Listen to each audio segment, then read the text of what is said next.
સીતારામ બાપુ, બજરંગદાસ બાપુ અને સાધુની આખી જમાત કુંભના મેળામાં સ્નાન કર્યું અને પછી આખી જમાત અયોધ્યા જવા પાછી ફરી. રસ્તામાં મુંબઈ આવ્યું અને ઉનાળાના દિવસો હતા અને તેમાં બપોરનો સમય હતો. સાધુની જમાત ખૂબ તરસ લાગી, પણ ત્યાં આજુબાજુમાં ક્યાંય મીઠું પાણી ન હતું. બજરંગદાસ બાપાના ગુરુ આજ્ઞા થતા બજરંગદાસ બાપા સમુદ્ર કિનારે પહોંચ્યા અને કિનારા ઉપર બેસી અને સીતારામ સીતારામ સીતારામ કરતા કરતા ત્યાં વીરડો ગાળવા માંડ્યા. અને જોતા જોતા વીરડામાં પાણી આવવા લાગ્યું અને તે પાણી પહેલા ખોબો ભરીને રામચંદ્ર ભગવાનને અર્પણ કર્યું અને પોતે પીધું.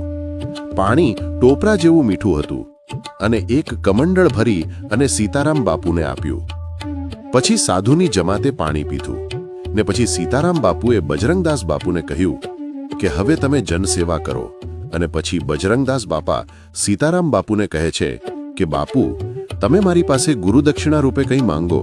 ત્યારે સીતારામ બાપુ કહે છે કે બજરંગદાસ, તમારી અમી દ્રષ્ટિ અમારા ઉપર છે, હવે તમે મારી પાસે કંઈ માંગો. ત્યારે બજરંગદાસ બાપા માંગે છે કે મારે રોમે રોમે રામના નામનું સ્મરણ થાય એવું વરદાન આપો મને. ત્યારે સીતારામ બાપુએ તથાસ્તુ કહ્યું અને બજરંગદાસ બાપા ત્યાંથી છૂટા પડે છે.